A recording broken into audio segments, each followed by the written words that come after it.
Selamat siang semua. Jadi untuk pertemuan kali ini kita fokuskan untuk presentasi, melaporkan apa yang sudah menjadi laporan yang kedua terkait dengan desain pembelajaran.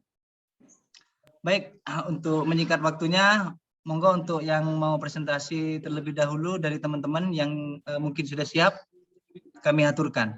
Terima kasih. Mungkin dari Bu Diah dulu yang siap ini kayaknya Bu untuk kemarin. Jangan Ibu Dia dulu, yang terakhir-terakhir Ibu Dia, karena yang lalu belum tampil. Yang jelas kalau saya masih belum Bu, mohon maaf Bu. Tidak boleh, harus tampilkannya semuanya. Gantian, Pak Vivin gantian. Izin Pak Ya, Vivin. gantian ya. Siap. Pak Vivin dan Ibu dosen, saya mohon izin presentasi terlebih dahulu karena Oke. saya mau ada acara ada nikah. Nih. Oh gitu. Jadi saya mohon izin Ibu, apa boleh saya mulai Pak lebih dulu? Eduardus yang menikah? Iya Bu, sebentar lagi. Iya, iya. Pak Eduardus yang mau menikah? Iya Bu, ini saya mau menikah. Sehingga saya mau. Nggak usah ini, ya tampilkan sebentar aja. Habis itu urus pernikahannya. Pernikahan itu yang utama, yang penting tampil ya. Heboh dicoba. Hebat. Salam ya. Semoga bahagia. Gimana Bapak Ibu nanti ya diberi masukan di ini aja ya, kasihannya di WA-nya. Nanti bagi di WA ya. Ya, Bu. Pak Eduardus ya. Ya, Bu, Fokuslah ya. di acara ini hari besarnya ya. Ya Bu ya. Tapi tetap aktifkan ininya, aktifkan apanya biar bisa mendengar atau apa, aktifkan Zoom-nya ya. Siap Bu. Siap. Oke. Nggak usah di ini, fokuslah di pernikahannya. Waduh. Terima kasih. Kirain keluarga yang mau menikah, coba. Vivin cemburu, coba. Konsentrasinya hilang itu Bu. Iya, nggak usah dulu Ina. Iya Bu. Iya, yang lain aja dulu. Emang jam berapa nikahnya Pak? Ini 1,5 jam lagi Bu. Waduh, ya sudah, Monggo. jangan Pak ini. Ya. Oke, fokuslah, di-off-kan saja kameranya Pak Ya, Bu. Eduardus, fokus pernikahannya ya. Makasih Semoga Bu. lancar Makasih. semua Pak ya. Terima kasih banyak Ibu. Iya. Sepakat toh teman-teman? Siap, sepakat. Iya, hari bahagianya Pak Eduardus, jangan diganggu dengan Zoom. Monggo untuk yang lain kami persilakan untuk mempresentasikan hasil dari karyanya. Mungkin Ibu Josinta. Ibu. Iya, Pak. Oke, saya share screen dulu ya, Pak. Monggo, dipersilakan.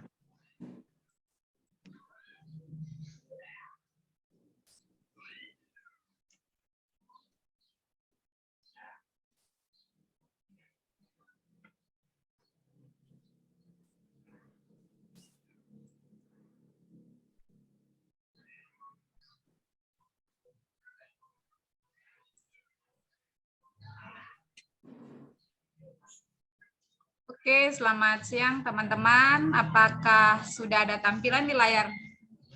Masih proses Ibu. Masih proses.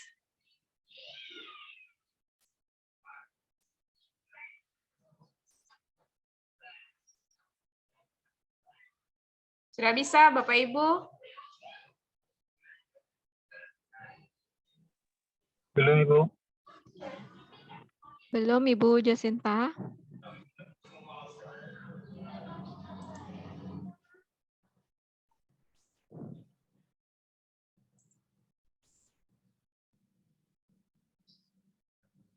Mungkin jaringan Bapak Ibu ya.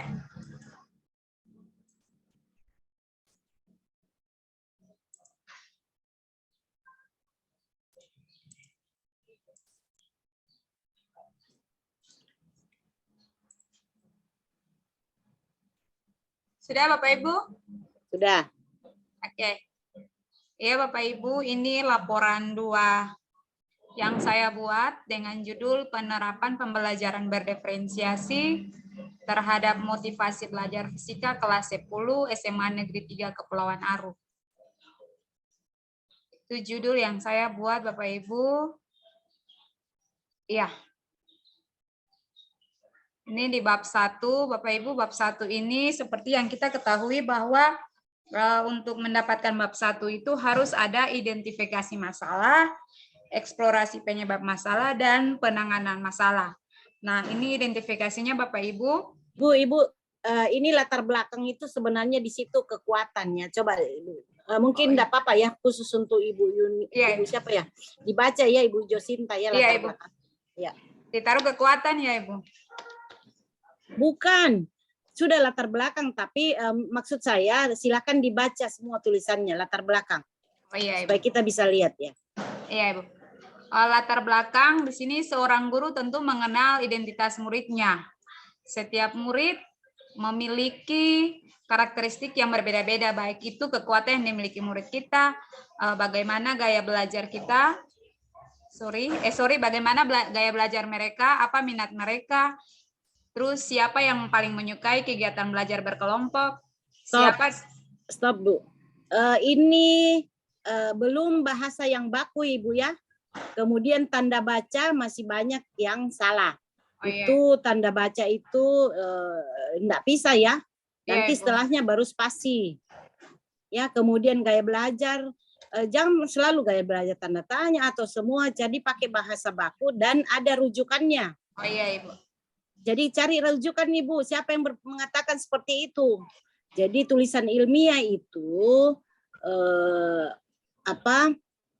harus ada rujukannya gitu ya. Ada dasar yang kita sampaikan. Misalnya ini Ibu mengatakan seorang guru tentu mengenal identitas muridnya. Setiap murid memiliki karakteristik. Dari mana informasi bahwa setiap murid memiliki karakteristik? Kalau tidak dirujuk ya, yang berbeda-beda, baik itu kekuatan yang dimiliki.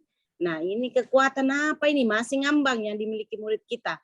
Bagaimana gaya belajar mereka, ada apa? Ini kalau kita ngomong betul ya. Tapi dalam tulisan ilmiah tidak seperti ini. Ya.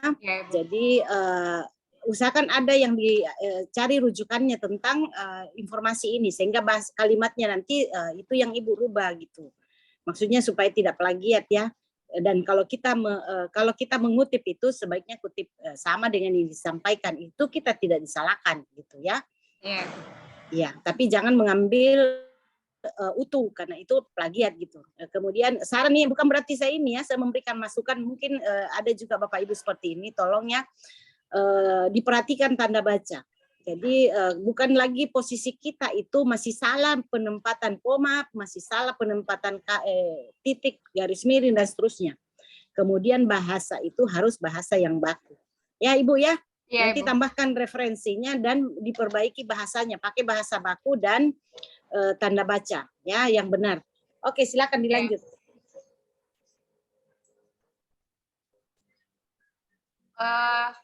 Lanjut di paragraf kedua ya, Bu. Ya, lanjut. Ya. Setiap hari tanpa disadari, guru dihadapkan oleh keberagaman yang banyak sekali bentuknya. Secara terus-menerus, guru menghadapi tantangan yang beragam dan kerap kali harus melakukan dan memutuskan banyak hal dalam satu waktu. Guru bukanlah malaikat yang bersayap ataupun Superman yang bisa kesana kemari untuk berada di tempat yang berbeda-beda dalam satu waktu untuk memecahkan semua permasalahan. Untuk menghadapi berbagai situasi dan tantangan yang kompleks ini, baik pendidik maupun murid membutuhkan berbagai bekal pengetahuan. Stop dulu Ibu, stop.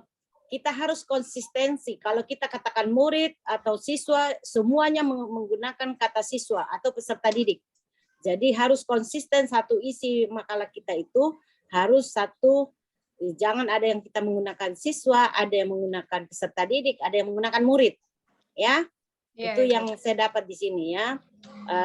Kemudian guru bukanlah malaikat bersayap. Jadi guru itu sebenarnya diciptakan, memang saya dirancang menjadi guru itu seorang yang mempesona, cekatan dan gesit ya, harus begitu. Jadi bukan berarti dia yang harus cerdas mengatur begitu. Kalimat seperti ini seolah-olah guru itu kasakusuk, terlalu banyak pekerjaan, padahal sudah diatur supaya dia memungkinkan pekerjaan itu dengan profesional, dengan bagus ya. Dia akan mampu menangani semua dengan tertib dan bagus ya. Nanti cari kalimat yang bagus ya. Guru bukanlah malaikat yang kesana kemari. Enggak. Maksudnya kurang tepat ya. Oke, pakailah bahasa-bahasa yang lebih apa ya? Lebih elegan gitu, lebih lebih lebih ilmiah lah gitu ya. Oke, bab 3, paragraf 3. Pembelajar di sekolah harus dapat mendorong tumbuh kembang murid secara holistik, baik aspek kognitif, fisik, sosial, dan emosional. Pembelajaran sosial emosional bertujuan untuk 1. Memberikan pemahaman, 2. Penghayatan dan kemampuan untuk mengolah emosi atau kesadaran diri. Ibu. 1. Memberikan pemahaman, penghayatan, dan kemampuan untuk mengelola emosi atau kesadaran diri. 2. Menetapkan dan mencapai tujuan positif atau pengolahan diri. 3. Membangun dan mempertahankan hubungan positif atau keterampilan membangun relasi. 4. Membuat keputusan yang bertanggung jawab atau pengambilan keputusan yang bertanggung jawab. Ini Ibu ambil kata-kata itu dari mana? Dari materi guru penggerak, Bu. Iya, semua apa yang kita tulis di ini, kecuali itu kalimat yang kita susun sendiri menurut ini boleh, tetapi kita harus punya referensi, Bu, ya. Iya. Tambahkan referensi, apapun itu kalau tulisan ilmiah harus jelas referensinya. Kalau di sini kan Ibu gunakan lagi istilah pembelajar. Apa itu pembelajar? Oke, Bu. Toh? Jadi ya, oke, lanjut. Nah, jadi nanti ini tolongnya diperbaiki, kemudian di bawah Ki Hajar Dewantara. Ki Hajar Dewantara menekankan bahwa tujuan pendidikan itu menuntun tumbuhnya dan hidupnya kekuatan kodrat anak sehingga dapat memperbaiki lakunya. Oleh sebab itu, keterampilan coaching perlu dimiliki para pendidik untuk menuntun segala kekuatan kodrat atau potensi agar mencapai keselamatan dan kebahagiaan sebagai manusia maupun anggota masyarakat dalam proses. Oke, stop Ibu.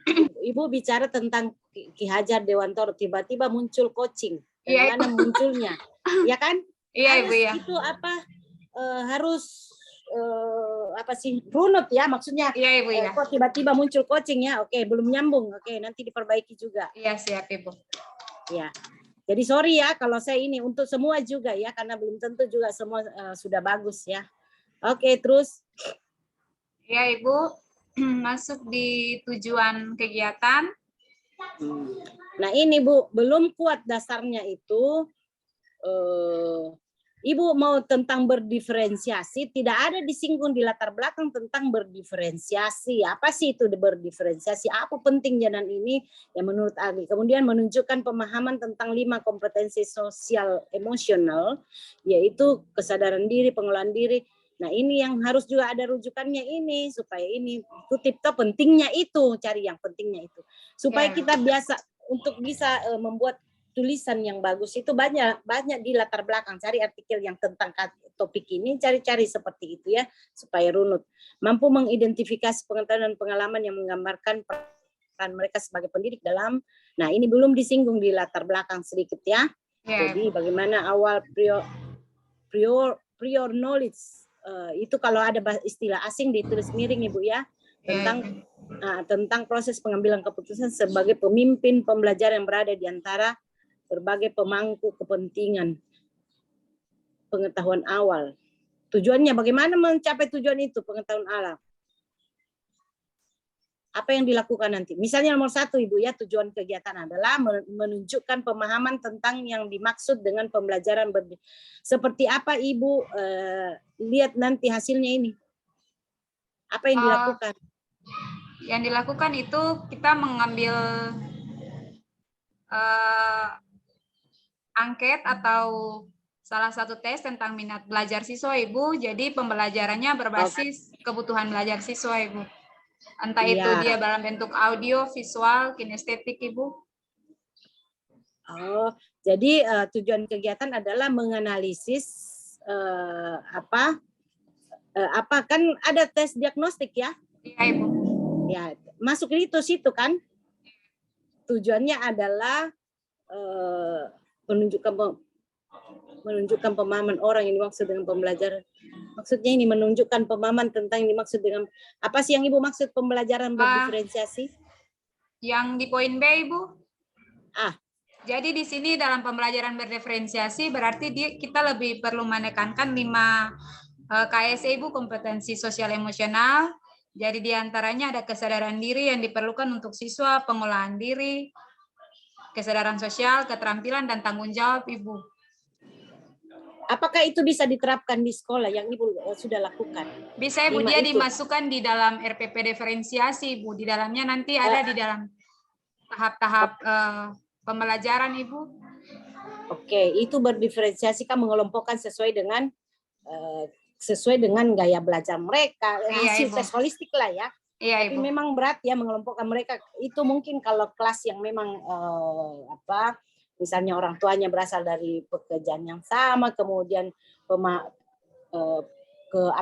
pemahaman konsepnya juga ini mungkin mudah ya, tapi oke lah, tidak apa-apa. Tapi kegiatan apa yang Ibu lakukan menunjukkan pemahaman tentang yang dimaksud dengan ini, siapa yang ditunjukkan? Ibu kan yang Ibu melakukan kan? Sudah Iya, melakukan pembelajaran diferensiasi ya? Iya Ibu. Iya, menganalisis hasil pembelajaran berdiferensiasi pada materi apa yang Ibu lakukan dulu. Oh iya Ibu ya. Iya kan? Kan ada hasil belajarnya. Misalnya pada saat pengelompokan apakah yang dilakukan Ibu? Kegiatan apa pada saat pembelajaran diferensiasi diterapkan? Apa hasilnya itu? Itu tujuan kegiatannya kan? Iya Ibu. Kita mau supaya ya baik sikap maupun keterampilan dan kognitif mereka bisa lebih bagus gitu ya, dengan mengakomodir melalui pembelajaran berdiferensiasi. Yang kedua, menunjukkan pemahaman tentang 5 kompetensi sosial, yaitu kesadaran diri, siapa mau ditunjukkan ini Bu? Ya ini Bu. Ini siswa Ibu.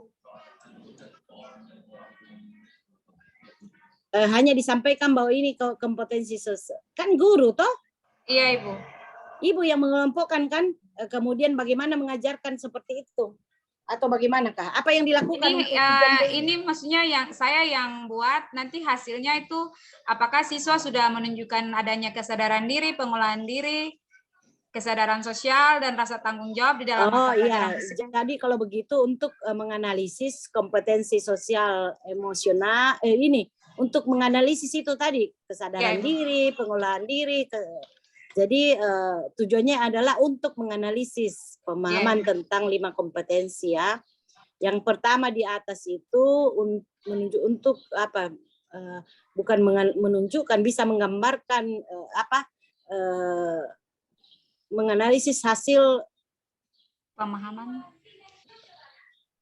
Ini untuk Ibu, tetapi Ibu kan sudah tahu nih pembelajaran diferensiasi. Ceritanya begini, Ibu sudah belajar tentang pembelajaran diferensiasi. Saya mau lakukan di sekolah saya. Apa yang dia hasilkan itu yang dilaporkan gitu loh. Iya Ibu. Nah, jadi di ini apa yang Ibu dapatkan dari siswa?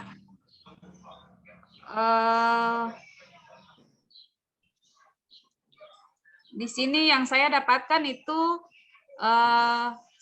gaya belajar siswa Ibu. Oh, oke. Jadi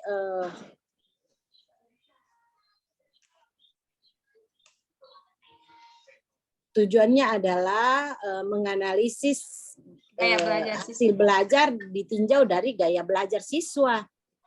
Kan kita mengajar sesuai gaya belajar siswa, toh? Iya, Ibu. Menganalisis, bukan lagi pemahaman, menganalisis hasil itu. Kan hasilnya kita mau lihat, saya sudah terapkan pembelajaran dengan mengakomodir gaya belajar siswa. Ada gaya kinestetis, gaya apa semua kan? Kan ada tes awalnya. Iya, Ibu. Atau yang pertama, Ibu lakukan tes diagnostik kah? Iya, Ibu. Oh, kalau begitu yang tujuan pertama menggambarkan karakteristik peserta didik di ini melalui tes diagnostik. Hasil tes diagnostik. Jatuh? Iya, Ibu. Menganalisis hasil tes karakteristik, menganalisis karakteristik peserta didik berdasarkan hasil tes diagnostik. Jadi nanti ini Ibu nanti tunjukkan berapa orang yang gaya belajar gaya belajar audiovisual, gaya belajar kinestetis, kan dites dulu ya. Apa-apa Ya, yang diteskan? Apa-apa yang diteskan? Materi Ibu. Jadi nanti di situ ada nanti Tunggu saya dulu, kasih. diagnostik. Nanti Itu saya kan tes kasih diagnostik itu semuanya. Iya, Ibu. Ada hasilnya. Nanti ambil di sekolah lah, itu yang dilaporkan gitu Ya, ya. Ibu. Hasil tes diagnostik. Ibu tahu toh tes diagnostik? Tahu, Ibu. Ya, itu nanti hasilnya itu dianalisis, dilaporkan, karena itu Ibu lakukan toh. Iya, Ibu. Kemudian menganalisis, ya. Yang ketiga itu mampu mengidentifikasi pengetahuan dan pengalaman yang menggambarkan peran mereka sebagai pendidik dalam berbagai. Ini dihapus saja, Ibu ya. Iya, enggak usah itu. Itu untuk Ibu itu, padahal Ibu sudah belajar. Begini logikanya, Ibu sudah diajar di guru penggerak. Teori itu Ibu terapkan di sekolah. Apa hasil yang Ibu terapkan itu yang dilaporkan. Gitu loh. Iya, Ibu ya.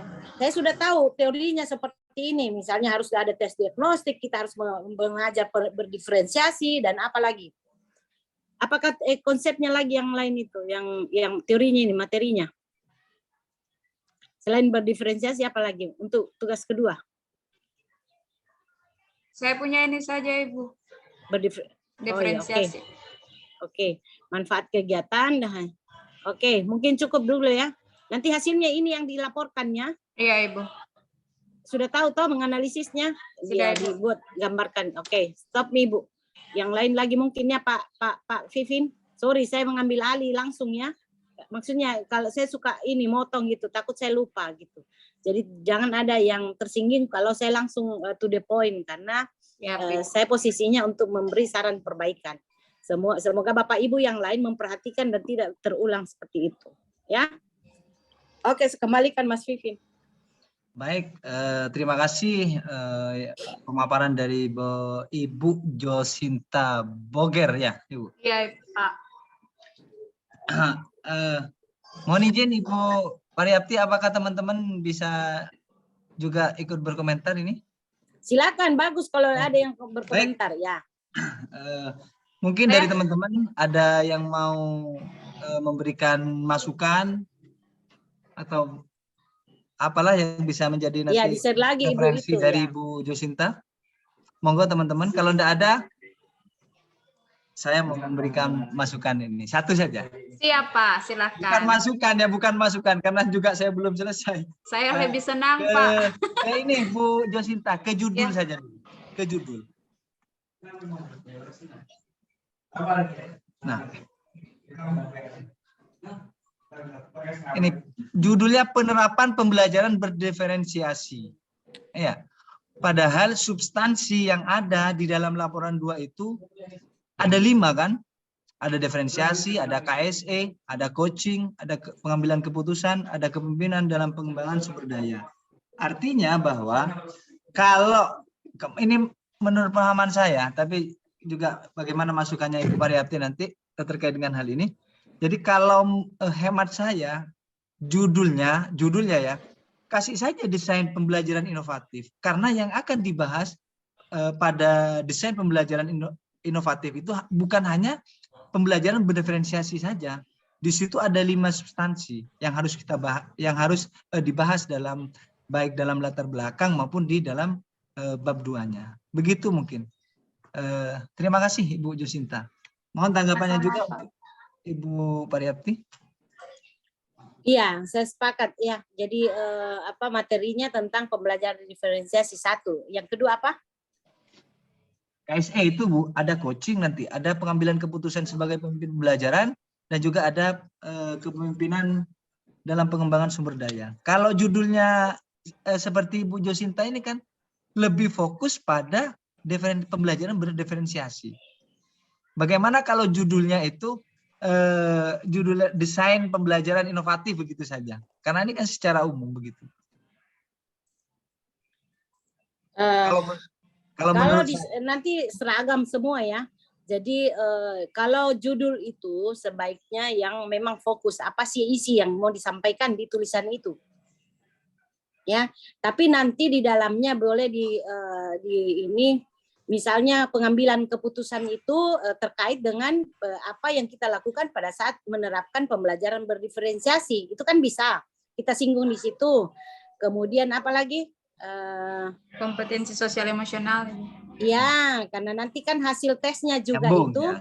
hasil tesnya itu nanti itu kita hubungkan sama kompetensinya, kompetensi sosial emosionalnya gitu, bagaimana hasil belajarnya, sehingga nanti itu semua terkait dan kita mengambil kesimpulan bahwa pada saat pembelajaran diferensiasi dengan mengakomodir sosial emosional dan ini ternyata bahwa hasil belajar mereka bisa meningkat. Itu pengambilan, sehingga untuk kedepannya ya sebaiknya mengajar itu dengan memperhatikan karakteristik peserta didik misalnya ya dengan berbagai macam tadi itu. Bisa kan dikaitkan seperti itu ya. Jadi mungkin Ibu Anu ini Ibu Josinta ini fokus ke pembelajaran berdiferensiasi, tetapi bukan berarti melupakan 4 materi itu. Itu bisa dia terapkan, dia kaitkan ya. Aja ada yang lain fokus di pengambilan keputusan. Ya, tetap mempertimbangkan itu tadi semua. Mengaitkan semua tadi itu materi kan bisa dikaitkan karena pembelajaran itu tidak berdiri sendiri ya, semua terkait kan? Iya Ibu. Ya, kemudian ini judulnya, oke, makasih ya Pak Vivin sudah diingatkan. Ini penerapan pembelajaran berdiferensiasi tentang motivasi. Jadi yang harus Ibu ini variabel yang fokus dijelaskan adalah apa itu pembelajaran diferensiasi itu yang di latar belakangnya. Pentingnya itu pembelajaran berdiferensiasi, kemudian rujuk jurnalnya, kemudian motivasi, apa kaitannya motivasi gitu ya, apakah kalau tidak ini ya, oke, nanti disinggung juga bahwa cari hubungan, cari artikel yang menguatkan bahwa pembelajaran berdiferensiasi itu akan mampu meningkatkan motivasi, ya kan? Carilah artikel untuk mendukung itu supaya di latar belakang betul-betul kuat ya. Jadi variabelnya ini berdiferensiasi. Kita harus jelaskan apa sih itu pembelajaran berdiferensiasi, apa manfaatnya kalau kita terapkan. Nah, kemudian kita jelaskan dan seperti yang dikemukakan oleh ini ternyata bahwa pembelajaran berdiferensiasi juga mampu meningkatkan motivasi. Mengapa motivasi lagi nih? Ya pentingnya itu motivasi karena motivasi itu bisa meningkatkan semangat anak belajar macam-macam kan, seperti itu ya. Jadi seperti itu. Jadi Bapak Ibu tolong diingat latar belakang itu adalah adanya ketimpangan dari harapan dan kenyataan. Kita berharap bahwa anak-anak kita itu belajar dengan hasil yang bagus, tapi buktinya mereka tidak maksimal kan? Berarti itu suatu masalah. Nah, kita sudah tahu ada teori pembelajaran berdiferensiasi. Kalau kita menerapkan ini, maka mereka bisa saja termotivasi karena sesuai dengan kebutuhan mereka. Kita mengakomodir kebutuhan mereka, misalnya gaya belajar kinestetis, ada kita selipkan di situ untuk bagaimana mereka bisa sehingga termotivasi gitu loh. Bisa dipahami ya, Ibu Josinta? Bisa, Jadi Ibu, latar belakangnya ini tolong diperbaiki ya. Iya, karena latar belakang itu menentukannya ini. Oke, saya kembalikan Mas Vivin. Baik, terima kasih masukannya dari Ibu Priyapti. Untuk yang lain monggo bisa memberikan masukan kepada materi yang sudah disampaikan oleh Ibu Josinta. Mungkin ada yang lain. Kalau tidak ada bisa dilanjut dengan yang lain. Izin stop share ya Bapak Ibu. Diperbaiki Bu ya Ibu Josinta. Iya.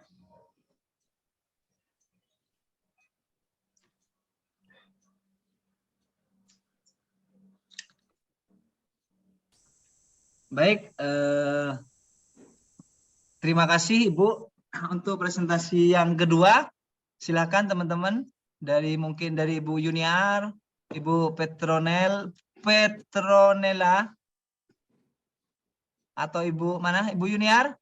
Mana Ibu Yuniar? Mana suaranya Ibu Yuniar ini? Ya, Bapak. Ya, monggo Ibu Yuniar.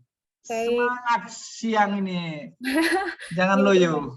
Terima kasih Bapak atas kesempatannya. Izin share screen Bapak Ibu. Ya. Monggo. Silakan. Ini laporan saya. Mohon izin, apakah sudah tampil di tempat Bapak Ibu semua? Proses.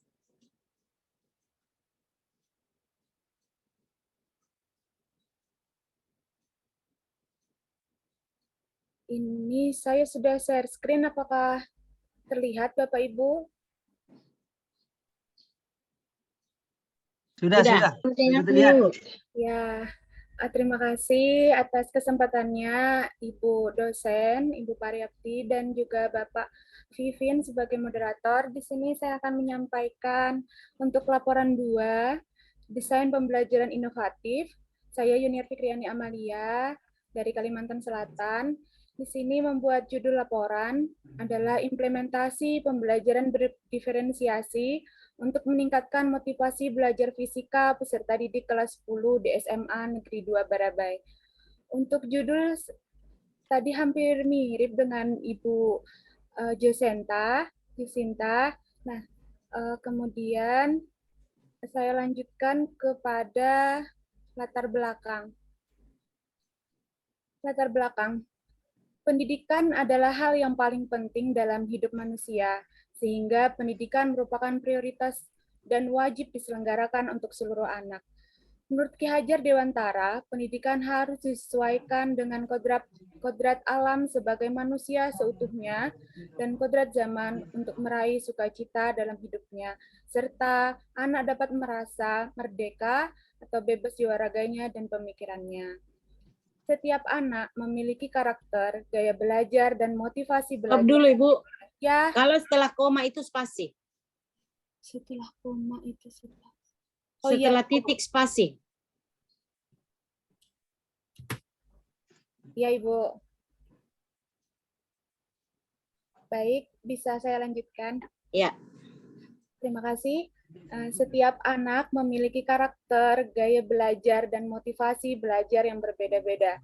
Maka dari itu, pembelajaran di sekolah harus diadakan sesuai dengan kebutuhan belajar peserta didik, sehingga dapat meningkatkan motivasi belajar peserta didik. Motivasi belajar setiap orang tidak sama. Hal ini disebabkan oleh setiap anak memiliki usia beragam, mimpi atau cita-cita yang berbeda, lingkungan keluarga yang berbeda, lingkungan pertemanan juga berbeda, yang akan mempengaruhi prestasi belajar yang dicapai oleh mereka. Motivasi merupakan rangkaian upaya untuk menciptakan kondisi tertentu yang mendorong seseorang untuk melakukan sesuatu. Dan jika mereka tidak suka, mereka akan berusaha menghilangkan atau menghindari rasa tidak suka itu. Jadi, motivasi dapat dirangsang oleh sumber luar, tetapi sebenarnya tumbuh dalam diri mereka sendiri.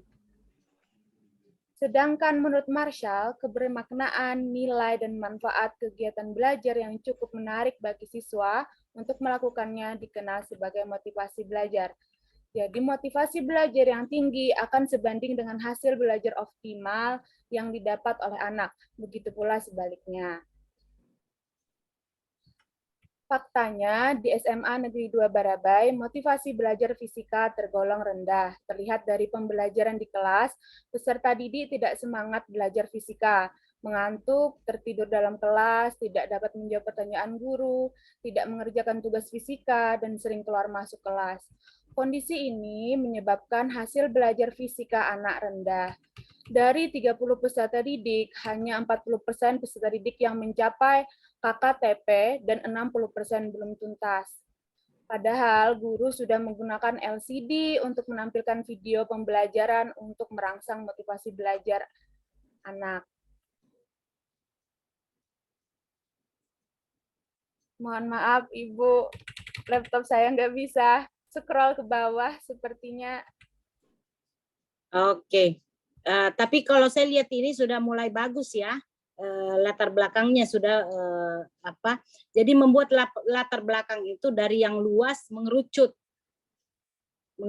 ke bawah, maksudnya lebih fokus ya. Tadi itu sudah mulai mengerucut ya, kemudian harus dirujuk siapa yang berpendapat seperti itu, supaya itulah tulisan ilmiah ya, harus ilmiah, berarti bukan sembarang saja, supaya tidak dituduh plagiasi kalau tidak ada tidak ada rujukannya gitu. Kemudian tadi belum disinggung tentang pembelajaran berdiferensiasi di latar belakangnya. Iya, ini. Tapi ada ya? Iya, ada Bu, setelah fakta yang di lapangan. Oke, di stop share saja.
mungkin terlempar keluar Ibu itu ya.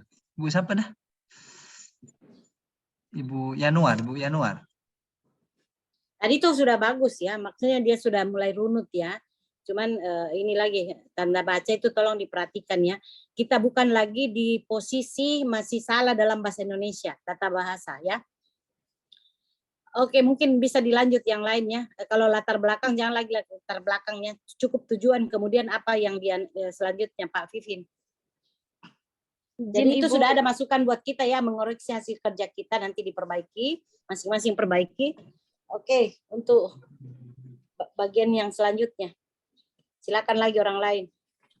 Baik, terima kasih Ibu Yuniar karena tadi ada kesalahan teknis. Mungkin bisa dilanjut oleh teman kita yang lain, Ibu Istiadah. Waktu dan tempatnya kami persilahkan. Kepada Ibu disilahkan. Kepada Ibu Ya. disilahkan. Iya, bukan waktu dan tempat disilahkan. Sorry Ibu.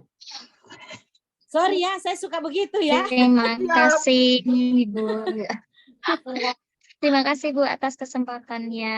Ya, silakan. Mohon izin.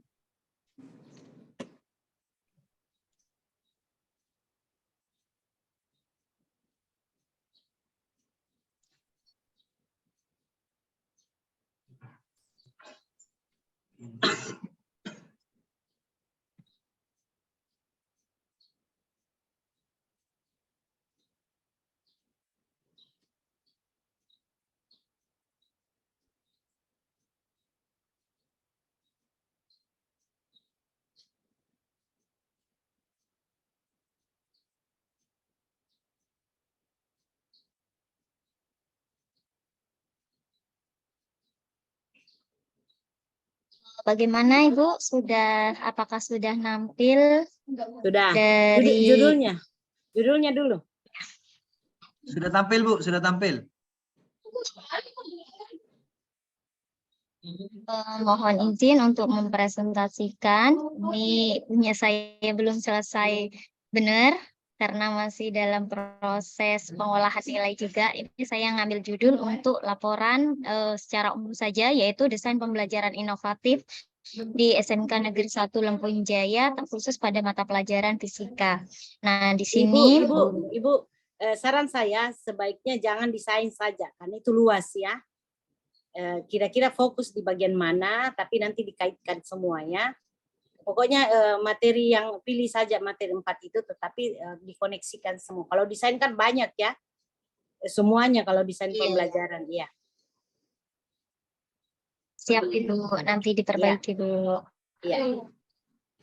Kemudian yang melatar belakangi di sini, saya kemarin juga belum memasukkan sumber yang saya kutip. Nah, di sini sebagian saya langsung saja dari latar belakang, yaitu sebagai pendidik kita menyadari bahwa setiap anak memiliki keunikan dan memiliki sesuai keunikan dan memiliki kodratnya masing-masing. Nah, tugas dari seorang guru adalah menyediakan lingkungan belajar yang memungkinkan setiap anak untuk dapat tumbuh dan berkembang secara maksimal sesuai dengan kodratnya masing-masing.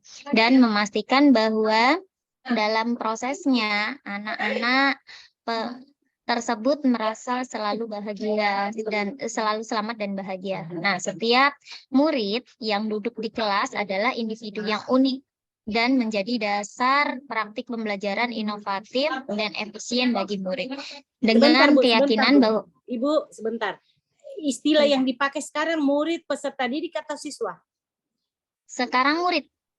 Sekarang. Murid ya? Oh, kalau gitu murid Iya. semua ya. Oke, bagus ya.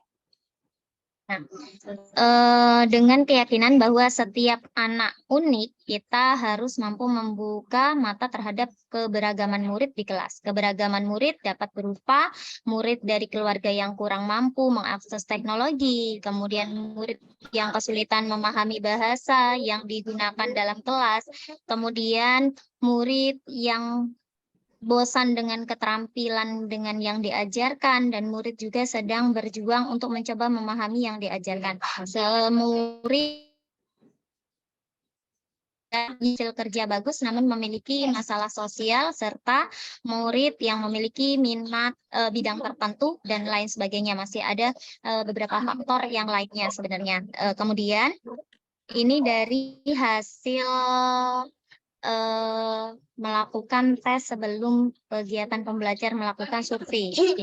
Kemudian langkah yang diambil penulis pada proses pembelajaran ini adalah dengan menyediakan layanan pendidikan yang memungkinkan semua murid mempunyai kesempatan dan pilihan untuk mengakses apa yang kita ajarkan secara efektif sesuai dengan kebutuhan mereka. Menerapkan pembelajaran sosial emosional, serta menerapkan coaching dalam kegiatan supervisi. Hal ini dilakukan pada saat kegiatan pembelajaran berlangsung. Karena ada beberapa murid cenderung tidak fokus dalam kegiatan pembelajaran, motivasi belajar murid yang kurang, serta murid merasa bosan dengan pembelajaran yang monoton, sehingga tujuan dalam pembelajaran tidak dapat tercapai dengan maksimal. Nah, aksi nyata yang dilakukan penulis untuk mengatasi permasalahan tersebut ada dengan teknik pendekatan kesadaran atau mindfulness, kemudian pembelajaran sosial emosional yang berdasarkan pada kerangka KESO,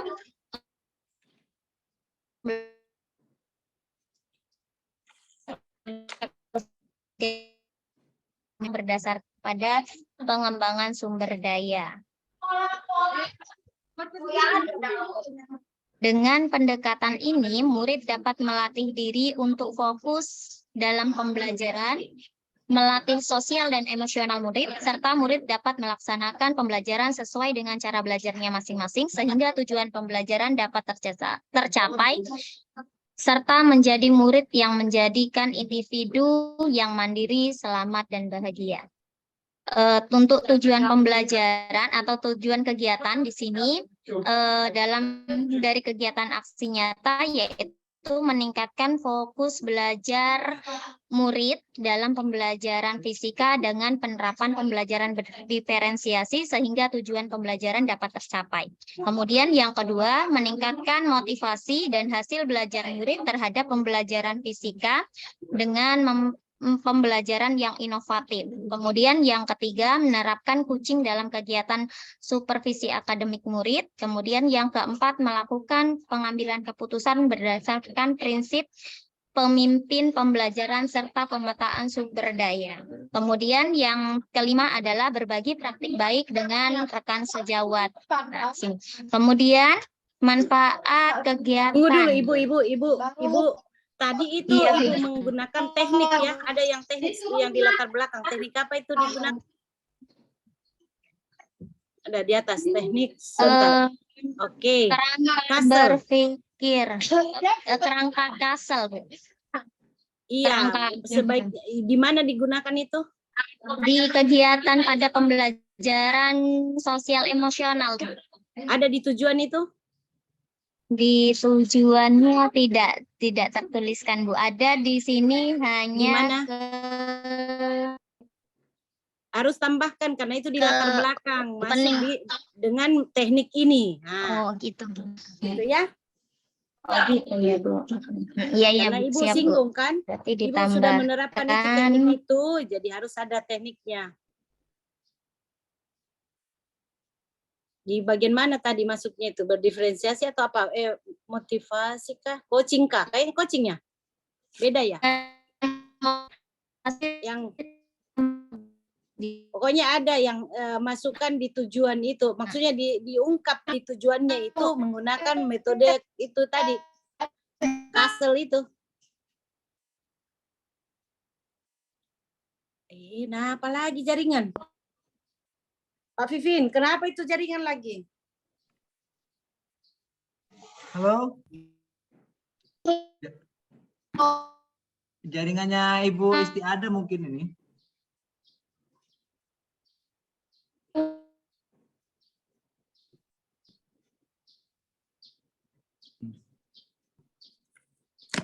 Jaringannya Ibu Istiada mungkin, Bu. Yang gangguan. Oh Ibu. iya, masuk sudah. Oh ini. Jadi Jadi ini ya Ibu sudah bagus ya, latar belakangnya tadi sudah bagus, tapi sebaiknya judulnya jangan hanya itu, jadi fokus dengan apa yang menjadi tadi itu teknik itu, dengan teknik Castle itu apakah itu ya, boleh supaya tidak luas gitu judulnya. Iya, siap-siap Ibu, Ya, siap. gitu ya. Mohon maaf Kemudian, Bu, tadi di sini mati lampu, jadi jaringannya Oh, iya. tidak bersahabat. Enggak masalah, enggak masalah. Ngerti itu soal teknis. Terima kasih Bu atas saran dan masukannya. Iya, saya Untuk kembalikan ke Pak Vivin ya, tolong teman diberi kesempatan supaya beri masukan. Baik, terima kasih atas hasil presentasi dari Ibu Istiadah. Apa yang disampaikan Ibu dosen tadi sudah sangat baik, tinggal penyempurnaan. Mungkin dari teman-teman yang lain ingin memberikan masukan agar hasil dari Ibu Istiadah lebih bagus lagi. Begitu. Monggo teman-teman yang lain. Ini mana Bu Dia ini? Ayo Ibu Dia. Tidak komen sama sekali nih tadi Bu Dia. Atau yang lain, Bu Jasinta, Bu Petro, dan Ibu Junior. Monggo memberikan masukan terhadap hasil dari yang sudah dipresentasikan oleh Ibu Istiadah.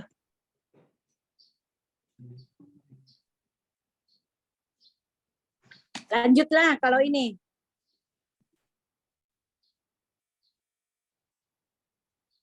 Mana yang cowok-cowok ganteng? Kenapa cuman Pak Vivin? Teman yang lain masih di perjalanan tadi Bu, mohon izin katanya. Siapa? Bapak Edwardus ya? Pak Andreas apa Edwardus itu satunya? Lupa saya. Yang dihafal cuma Pak Andreas. Pak. Hadir Bu, hadir. Oke. Wah, ini sudah muncul ini teman kita ini. Bapak Andreas. Siapa? Mungkin ingin memberikan masukan dari hasil presentasi dari Ibu Istiadah. Untuk sementara pas dulu Pak, pas. Oke, baik, kalau tidak ada maka Bapak siapa? Andreas akan langsung mempresentasikan hasilnya. Monggo Bapak. Iya baik, terima kasih Pak Vivin dan Ibu dosen kita serta teman-teman yang berbahagia. Saya mau menampilkan hasil kerja untuk bab 1 dan bab 2. Saya juga perlu banyak masukan karena menurut saya ini juga masih belum sangat-sangat sempurna. Berarti sudah sempurna. Sangatnya yang belum. Laporan 1.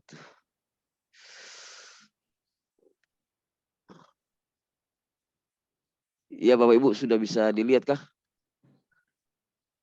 Sudahkah? Sudah. Oke ya. Ya, untuk bab 1 pendahuluan latar belakang kegiatan yang telah dilakukan. Jadi untuk latar belakang ini saya menceritakan bagaimana melatar belakangi semua kegiatan yang saya lakukan. Ya, pertama pembelajaran bereferensi merupakan proses pembelajaran yang berpihak pada murid yang didasarkan pada kebutuhan belajar murid lewat pemetaan kebutuhan belajar seperti kesiapan belajar, minat belajar, dan profil belajar murid.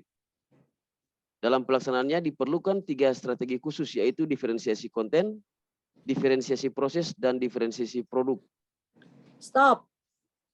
Ini betul, ini sudah bagus, cuma tidak ada rujukan. Jadi kita itu tambahkanlah. Ya. Siap, referensinya siap. Itu dapat dari mana kata-kata itu ya, menurut siapa gitu. Tapi ya, sesungguhnya memang saya yang tulis tidak ada rujukan saya.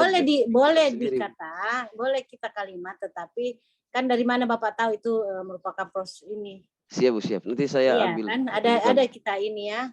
Atau bisa saja sejalan yang disampaikan oleh ini dalam buku ini, boleh seperti itu ya. Siap.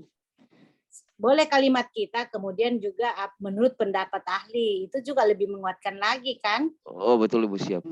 Ya, oke Bu, terus. iya. Strategi yang digunakan tersebut dalam implementasinya harus terukur dengan baik, karena evaluasi harus disesuaikan dengan kesiapan belajar murid, salah satunya dari jenis bahan belajar yang digunakan. Oleh sebab itu, dalam pengembangan perangkat pembelajaran berdiferensiasi, guru perlu mendesain pembelajaran yang inovatif secara lengkap, mulai dari RPP, bahan ajar, media pembelajaran, LKPD, serta kisi-kisi dan instrumen penilaian, sikap pengetahuan dan keterampilan.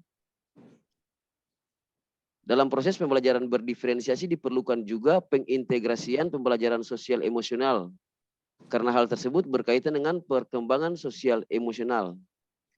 Jika dilihat dari kelima kompetensi sosial emosional, maka yang paling sering terjadi adalah lemahnya kompetensi murid dalam membuat keputusan yang bertanggung jawab. Dikarenakan kompetensi kelima ini lemahnya ini kompetensi murid dalam membuat keputusan ini. Dikarenakan Nah, kompetensi kelima dari Pak, ini kalimatnya sudah bagus, tinggal Ya. bagaimana rujukannya. siap. Menguatkan, harus ada ya pendapat ahli, karena mereka sudah meneliti bahwa ini ada hubungan, Iya, Bu. gitu ya, supaya Oke, siap. ya harus ada rujukannya. Oke, terus. Dikarenakan kompetensi kelima dari pembelajaran sosial emosional memerlukan identifikasi masalah, menganalisis situasi yang berkaitan dengan identifikasi masalah, kemudian mampu mengatasi masalah yang dihadapi dan mempertimbangkan tanggung jawab dari keputusan yang diambil serta evaluasi dan introspeksi diri. Maka diperlukan desain pembelajaran yang inovatif. Salah satunya menggunakan model pembelajaran PBL sehingga dapat merangsang seluruh murid untuk mampu memecahkan masalah dan mempertanggungjawabkan argumen berdasarkan keputusan yang diambil. Di sisi lain, masalah individu yang sering terjadi pada murid menjadi suatu kendala dalam pencapaian hasil belajar, sehingga diperlukan cara khusus untuk mengatasinya. Salah satunya adalah coaching dengan menggunakan model Tirta. Masalah yang sangat urgent dalam pembelajaran fisika yaitu lemahnya kemampuan murid dalam berpikir reflektif. Untuk menyelesaikan masalah tersebut dengan proses coaching tidak efektif jika dilakukan di kelas. Oleh sebab itu diperlukan kesepakatan jadwal khusus untuk menyelesaikannya karena proses coaching dengan menggunakan model Tirta harus melalui beberapa tahapan. Dan setiap tahapan memiliki makna yang mendasar. Permasalahan individu murid juga akan mengakibatkan guru mengalami dilema etika. Seperti murid yang tidak hadir dalam waktu yang lama diakibatkan karena sakit. Kita sebagai guru dalam memberikan penilaian harus holistik. Namun dalam situasi tersebut pasti akan bertentangan, yaitu antara rasa keadilan melawan rasa kasihan. Dengan demikian seorang guru harus membuat keputusan yang mampu dipertanggungjawabkan. Sehingga solusinya adalah guru harus mendesain pembelajaran yang berbeda, namun dengan tujuan yang sama. Sumber daya merupakan bagian tak terpisahkan dari pembangunan pendidikan di sekolah. Seperti halnya pembelajaran fisika yang memerlukan laboratorium yang memadai. Salah satu sumber daya yang dimiliki oleh murid yaitu HP Android. Oleh sebab itu, guru harus mengelolanya dengan baik agar dapat menciptakan suasana belajar yang menyenangkan. Salah satunya mengeksplorasi website sebagai sarana belajar virtual. Untuk tujuan Pak Andreas, siap Ibu, itu harus terkoneksi pembelajaran berdiferensiasi tadi, model pembelajaran, coaching, itu harus terkoneksi.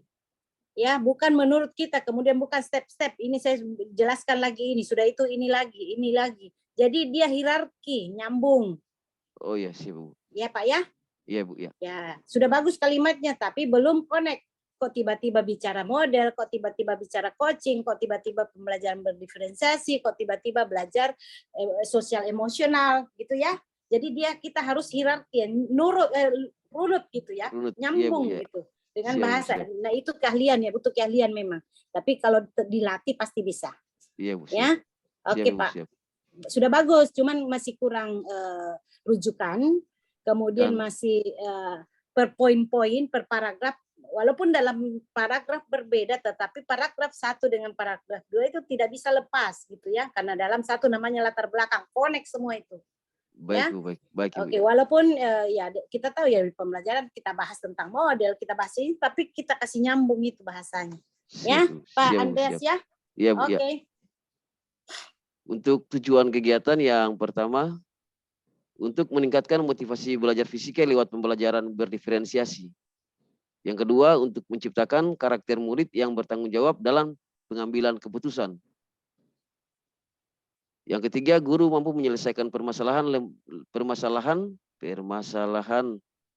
lemahnya berpikir reflektif murid lewat proses coaching. Yang keempat, guru dapat menyeimbangkan hasil belajar murid lewat metode self-regulated learning. Yang kelima, guru mampu mengelola sumber daya yang dimiliki murid untuk mengembangkan budaya literasi digital. Jadi Pak Andreas, bagusnya mungkin kita fokus ke siswa ya. Jadi untuk ya jangan guru lagi, tetapi siswa yang mau ditingkatkan motivasinya, siswa yang mau ditingkatkan hasil belajarnya, ya tujuan itu meningkatkan hasil belajar lewat metode self-regulator. Kemudian guru mampu mengelola sumber daya. Ya, guru memang sudah harus tugasnya itu harus mampu mengelola, tetapi di fokusnya di sini adalah untuk meningkatkan literasi digital siswa. Tujuannya toh meningkatkan literasi digital siswa gitu ya. Iya, Bu. Jadi kita fokusnya selalu ke siswanya, peserta didik kita. Apa yang kita mau tingkatkan di siswanya, kan masalahnya kan di siswa gitu ya. Guru itu sebagai fasilitator, dia yang sudah harus menyiapkan semuanya gitu. Oke? Supaya satu titik pandang lah, maksudnya yang kita mau perbaiki ini adalah siswanya. Oke, Bu. Ya. Yang ketiga, manfaat kegiatan. Pertama, untuk sekolah. Bagi sekolah, yang pertama mewujudkan sekolah yang berpihak pada kebutuhan belajar murid. Yang kedua, dapat meningkatkan mutu sekolah lewat pembelajaran yang inovatif. Yang ketiga, menjadi sekolah yang mampu beradaptasi dengan perkembangan zaman abad 21. Kemudian manfaat bagi guru, yang pertama, menjadi guru yang profesional dalam mendesain pembelajaran inovatif. Yang kedua, mampu memecahkan permasalahan individu peserta didik lewat kebijakan yang berpihak pada murid. Yang ketiga, dapat mengelola setiap sumber daya yang dimiliki oleh elemen sekolah demi meningkatkan hasil belajar murid.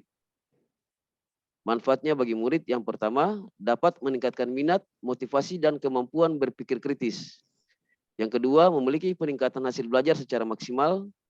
Dan yang ketiga, memiliki kemampuan literasi digital dalam pemecahan masalah, khususnya konsep fisika. Ya, demikian untuk bab satunya, Ibu. Makasih. Oke. Jadi tadi ya tinggal ditambahkan ini rujukannya, kemudian kasih nyambung, maksudnya lebih di apa? Ada chemistry-nya gitu. Kalau orang ya ada ininya. Jadi seolah-olah kita tulis sejarah, dia nyambung itu bahasa.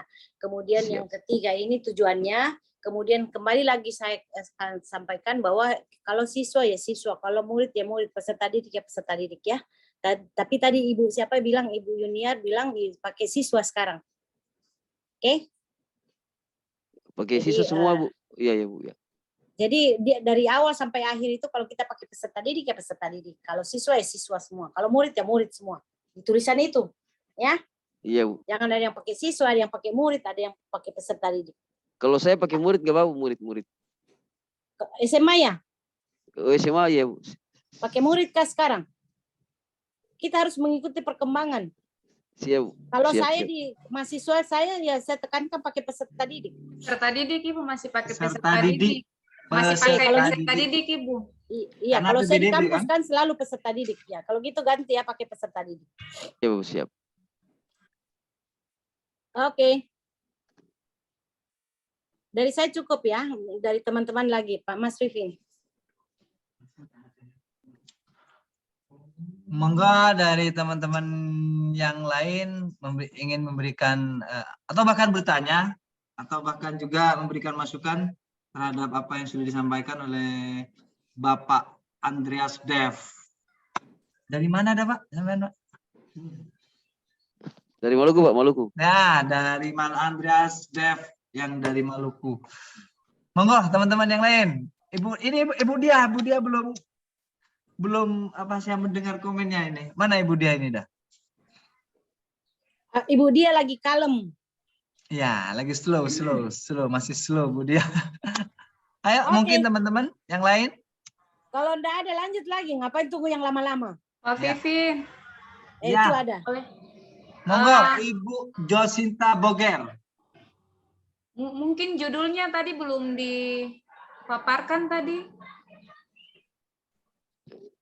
Judulnya seperti biasa aja Bu, itu laporan 2, kemudian judulnya desain pembelajaran inovatif, karena memang sesuai dengan kita punya substansi yang di LMS. Jadi judul saya itu seperti yang seperti bab 1, kita punya judul sesuai dengan substansinya, yaitu Oke, pembelajaran. tapi harus lihat tujuannya apa yang ditulis di tujuan itu yang menjadi judul. Oke, siap. Desain, iya. Kan ada motivasi, karakter, apalagi yang Bapak mau tingkatkan? Untuk meningkatkan motivasi dengan pencapaian hasil belajar, Bu. Iya. Lewat penerapan Siap. pembelajaran berdiferensiasi, penerapan pembelajaran berdiferensiasi, apalagi? Ya. Coaching, kemudian peningkatan kompetensi sosial emosional. Iya, untuk meningkatkan hasil belajar dan motivasi. Toh? Siap. Ya. Itu ya. Jadi Ya, kan Bu, tujuan masing-masing berbeda gitu. Oke, Bu, baik, Bu. Ya. Iya.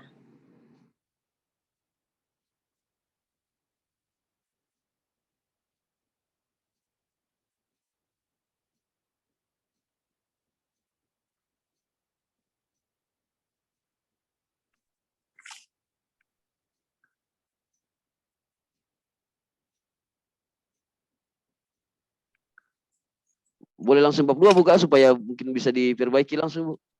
Boleh.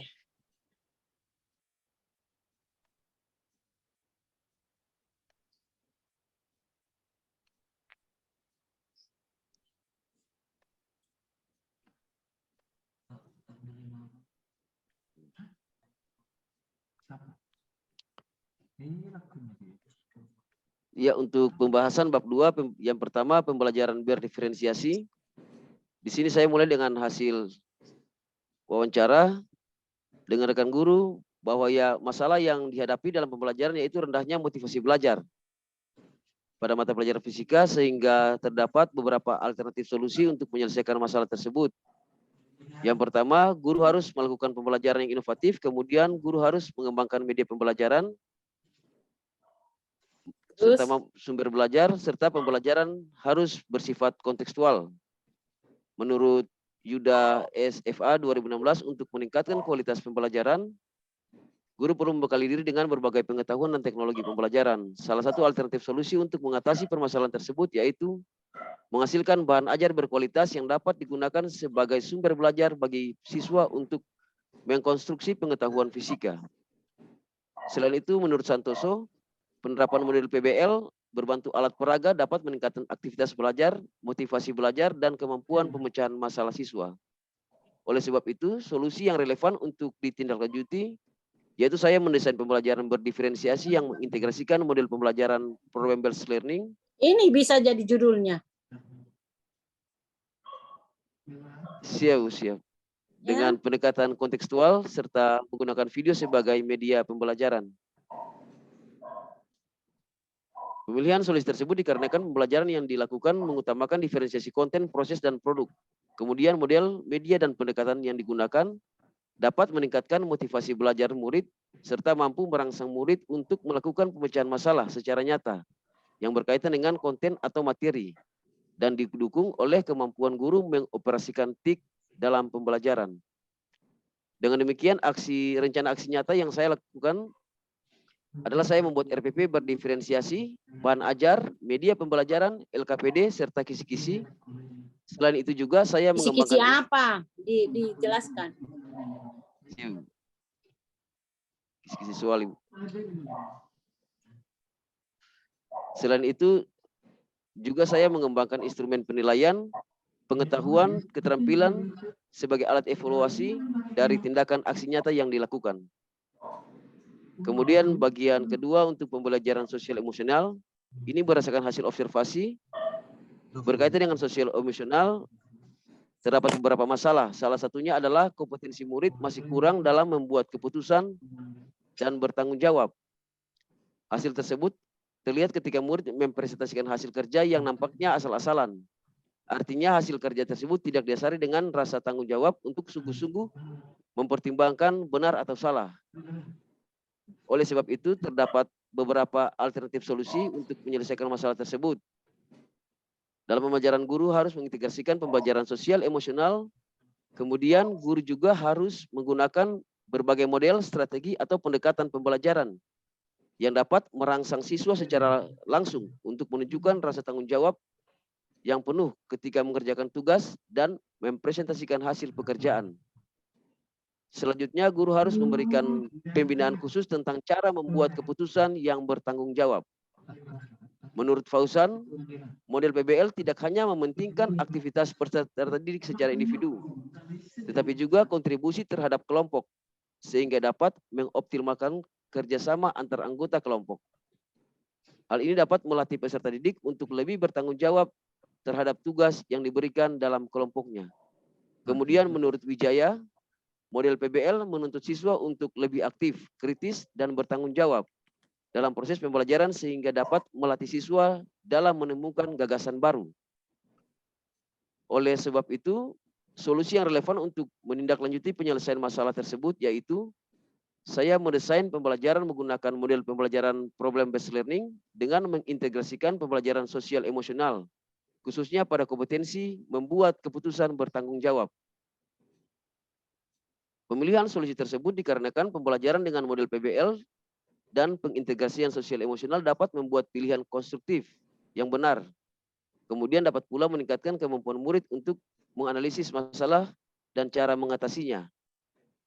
Dengan demikian, rencana aksi nyata yang saya lakukan adalah mengintegrasikan kompetensi sosial emosional ke dalam model PBL, khususnya kompetensi membuat keputusan bertanggung jawab agar dapat meningkatkan kemampuan murid untuk memecahkan masalah dan bertanggung jawab secara penuh terhadap argumen dan hasil pemecahan masalah. Agar dapat mengetahui keberhasilan atau tidaknya pembelajaran sosial emosional tentang kompetensi membuat keputusan bertanggung jawab, maka rubrik penilaian sikap dan keterampilan harus dikembangkan sehingga fokus penilaian sikap dan keterampilan tersebut secara utuh dapat diamati demi tindak lanjut untuk pencapaian kompetensi murid yang lebih maksimal tentang membuat keputusan bertanggung jawab. Untuk 2.3 tentang coaching, permasalahan yang terjadi di sekolah itu bukan hanya pembelajaran tetapi juga terdapat permasalahan individu, murid yang memiliki kemampuan berpikir reflektif. Hal tersebut terjadi ketika proses latihan soal-soal fisika dan juga pada saat evaluasi hasil belajar. Adapun alternatif solusi untuk menyelesaikan masalah tersebut, diperlukan metode pembelajaran yang dapat meningkatkan kecepatan berhitung murid dalam menyelesaikan soal-soal fisika. Selain itu, mendesain soal fisika yang lebih bervariasi agar dapat merangsang murid untuk berpikir reflektif.